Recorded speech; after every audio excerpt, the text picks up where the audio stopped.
Bien, la relación de Símaco, el debate entre Símaco y Ambrosio, pues al final se decantó a favor de Ambrosio, y durante los años de gobierno de Teodosio en adelante, hasta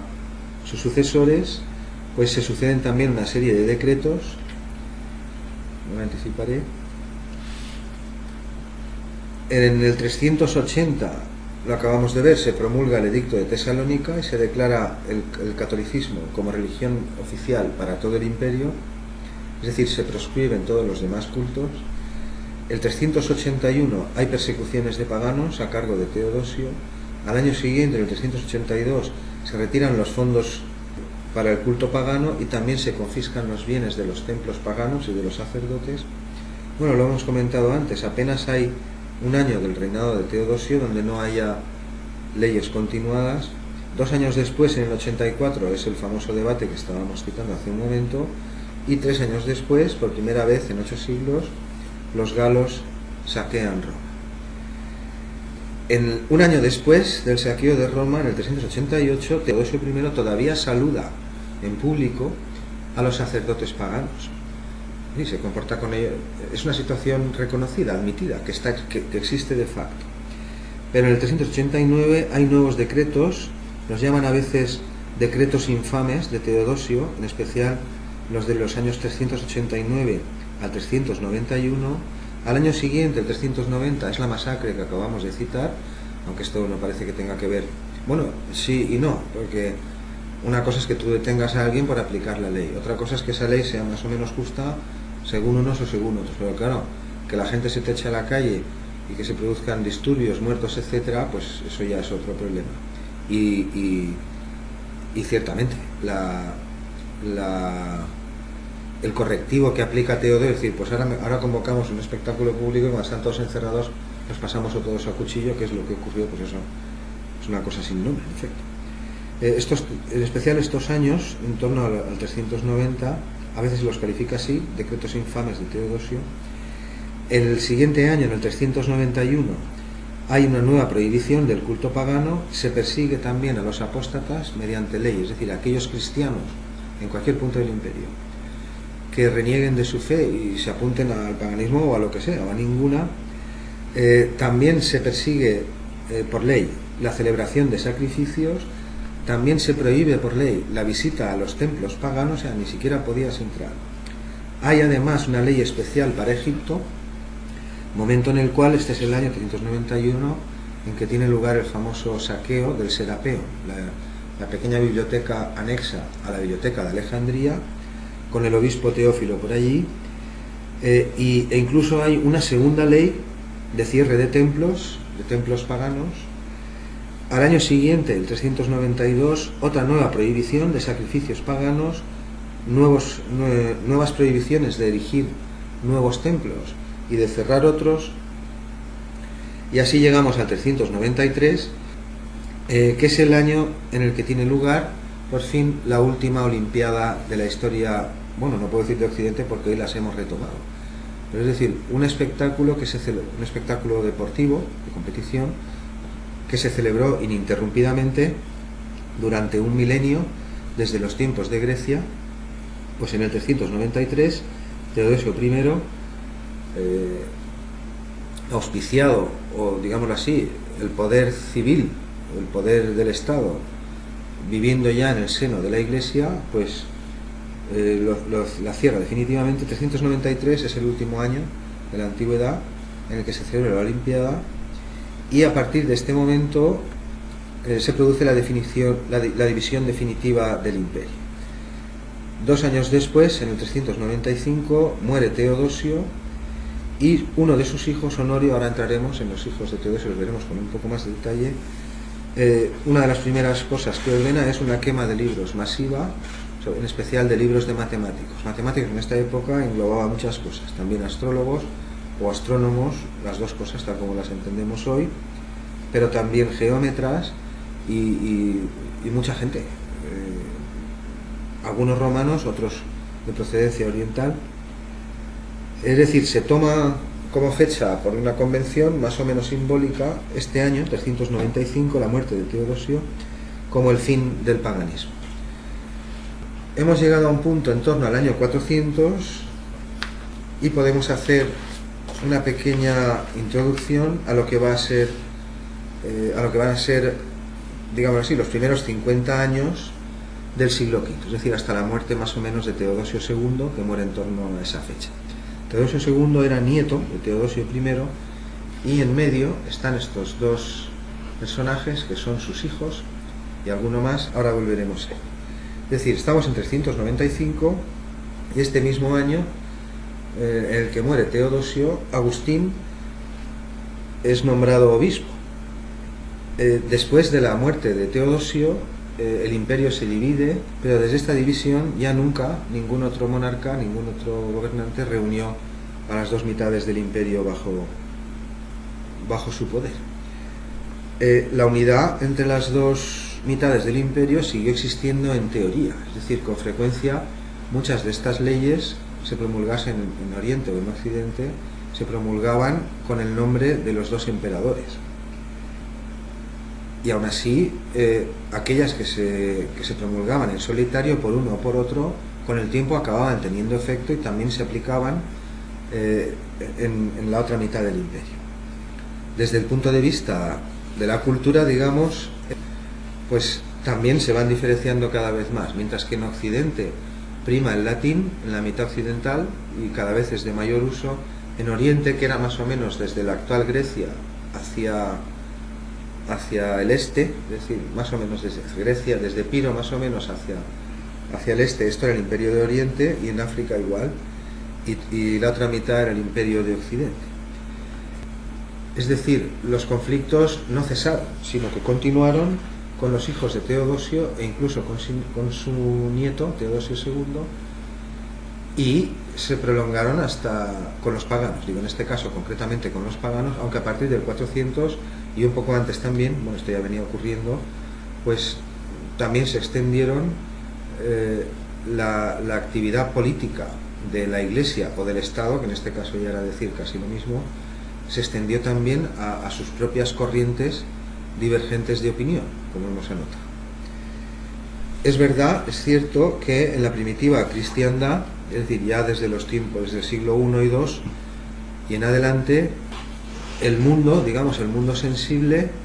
pues los placeres, las diversiones, la impresión sensorial de los sentidos, estaba mal visto, estaba denostado. El cristianismo hablaba mucho del mundo venidero y del alma y de cosas mucho menos tangibles, y los paganos pues hablaban un poco de todo, pero es verdad que ya en el Nuevo Testamento al Estado se le llama gran puta y horror de la tierra, y que en muchas ocasiones al emperador, sobre todo si no estaba a tu favor, es decir, si no, el caso de Atanasio y otros obispos que hemos visto, es decir, cuando no mandaban los tuyos, e incluso el mismo Ambrosio y otros tienen cartas y libros en los que alaban y ensalzan a un emperador, y 2 años después, vamos, lo ponen verde y por los suelos. Es decir, se le tildaba con estas palabras de servidor del demonio o personificación del anticristo o lo que falta hiciere, unos calificativos que no hace falta reproducir aquí. Y esto incluso en las cartas y en los decretos y en los resúmenes y las conclusiones de los concilios. Lo que ocurrió a partir de este momento, en 395, aparece un fenómeno que se conoce como los niños emperadores católicos, es decir, ya Teodosio también había empezado muy joven en el gobierno, pero sus hijos concretamente, este es Honorio, este es Arcadio. Cuando Honorio accedió al trono tenía 11 años, mientras que un poco después, cuando Arcadio accedió al trono de Oriente, tenía 17 años, pero después el mismo Teodosio II, que es hijo de este Honorio,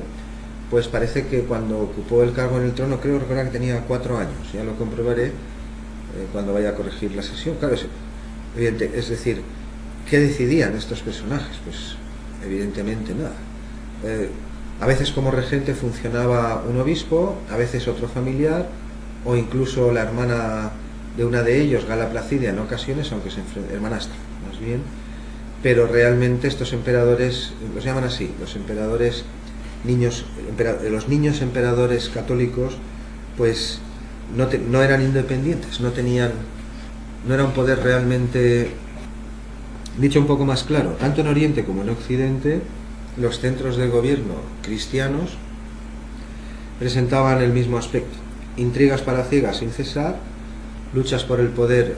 sin interrupción, crisis de ministros, asesinatos, y así pues casi durante 50 años, aunque todo hay que decirlo. Realmente el nieto Teodosio parece ser que es uno de los reinados más largos, es decir, creo que estuvo casi 50 años, lo veremos en un momento. Estos emperadores no son los emperadores niños católicos, son ellos dos, no, pero no solo ellos, también Valentiniano III, también Teodosio II, el que estamos citando, pues vivían en las cortes rodeados de un enjambre de cortesanos, cada uno mirando por lo suyo, que hay de lo mío, ya saben de qué va, de altos dignatarios, de generales germanos, como acabamos de citar, es decir, magister militum y sus oficiales, porque las élites militares el ejército sigue estando ahí con mayor o menor fortuna, con mayor o menor disciplina que en tiempos de los paganos, pero los mandos, los altos mandos de los regimientos y el poder militar está detentado por los invasores, por germanos, godos o vándalos en otros momentos, etc. Es decir, estos personajes viven rodeados pues de obispos, de cortesanos, de generales que no son propiamente romanos, también de eunucos, que formaban parte del funcionariado imperial, había bastantes, y todos ellos compitiendo entre sí pues por ganarse el favor de unos u otros o estar del lado que corresponde cuando se produzca algo inesperado. Aparte de esto, también hay algunas mujeres que no aparecen en primera escena cuando se escriben los libros de historia, pero que tuvieron un papel determinante, esposas, hermanas, hijas, que casaron a veces con unos, a veces con otros, y que en otras fueron utilizadas también como moneda política. Aquí no las vamos a citar como tantísima gente, estamos sacando a los más famosos, pues a Ambrosio, Atanasio y a estos emperadores, pues porque son, digamos así, las figuras más prominentes, pero evidentemente esto no emanaba solo de su única voluntad. Quiero decir, emperadores citamos uno por vez porque hay uno, pero obispos citamos a uno, pero claro, hay detrás un aparato y luego está la contra, los herejes, los arrianos, en fin, sus propias disputas. Por ejemplo, los obispos, a partir de este momento, desde los tiempos de Ambrosio, y aunque antes ya estaban en la misma política, no es que, por un lado, reprochaban a los emperadores lo del cesaropapismo, es decir, el poder civil o del Estado no puede interferir en el poder eclesiástico, pero al revés no les parecía mal, sino todo lo contrario. Es decir, durante todo el siglo IV y sobre todo en el siglo V, a partir del 400, los obispos continuaron mezclándose en los asuntos administrativos de los funcionarios y del aparato de poder, y cada vez más, y sobre todo asumían facultades que no les competían, incluso intentaban ampliar el ámbito de lo que se llama jurisdicción eclesiástica, es decir, qué casos puede juzgar un obispo, casos de litigio, de juzgado, como diríamos hoy, y qué casos puede juzgar un magistrado civil de la carrera habitual. Es decir, estuvieron durante 2 siglos y esta polémica perdura incluso durante la Edad Media, que hay un montón de concilios también. Con frecuencia se ven disposiciones en las que el concilio intenta delimitar el ámbito al que llega la jurisdicción civil, digamos, de la sociedad de toda la vida, de jueces, etcétera, o la del Estado, y la que es competencia eclesiástica. En cualquier caso, parece que no lo consiguieron del todo, pero, por ejemplo, ya desde Constantino I, es decir, desde casi 100 años antes del tiempo en que estamos ahora, desde el 320 o incluso antes, en un proceso civil cualquiera, un ciudadano podía acudir al obispo, podía decir: no, yo este litigio, este caso, no lo voy a llevar al juez o al magistrado o a quien sea, sino que lo voy a llevar a un tribunal eclesiástico. Esto, donde no consiguió cuajar, fue en los países germanos, que eran todos arrianos, igual que después de la caída de Roma, o casi todos, pero dentro de Roma sí. De modo que solamente voy a listar de nuevo, en tiempos de Honorio y de Arcadio, es decir, a partir del 395, el año en que nos habíamos quedado, el que se toma simbólicamente como el fin del paganismo, bueno, y algo más que simbólicamente, realmente el paganismo ya no consiguió recuperarse. En el 395, uno de los primeros actos de Honorio, emperador niño, evidentemente auspiciado por la jerarquía eclesiástica, fue ordenar una quema masiva de libros de matemáticos. Además, su hermano Arcadio también censura, es decir, se queja de la negligencia de las autoridades. Es decir, Arcadio, aquí, se queja de que las propias autoridades políticas o eclesiásticas, o en su caso como estuvieran repartidas, no aplica con el debido rigor toda la legislación precedente de Teodosio I y también de Constancio II, incluso de Constantino. Al año siguiente, en el 396, se queja de la negligencia de las autoridades contra los idólatras, es decir, contra todos aquellos que adoran pues imágenes o dioses que no son el dios cristiano. Al año siguiente, en el 396, se prohíben por decreto las fiestas paganas, se retiran todos los privilegios a los sacerdotes de confesiones no cristianas. 2 años después, en el 398, se establece la pena de muerte por herejía, aunque en este momento el cargo se aplica solo a los maniqueos, que son otra corriente oriental que defiende otras cosas. Estos no son exactamente cristianos, pero después, muy poco después, esta misma pena y esta misma definición de hereje se amplía a otros muchos. También ese mismo año, en el 398, se castiga con la pena de muerte, y ya no profesar la herejía o el maniqueísmo, sino tener tratados de estas confesiones en tu casa. A ti te detienen o te interviene, estás en posesión de tratados de los que prohíbe el decreto, se te aplica igualmente la ley. Al año siguiente, en el 399, se promulgan decretos para destruir los templos paganos. Muchos de ellos se convierten en canteras. Esta es una situación que ya hemos comentado con anterioridad también. También se decreta la destrucción de los altares y estatuas de los paganos. Estatuas, pues no les digo cuántas había en el mundo clásico, no solo en los templos, por doquier, en las bibliotecas estatuas, en los jardines estatuas, en los templos estatuas, en los edificios públicos estatuas, en las casas privadas estatuas. La piedra pues era un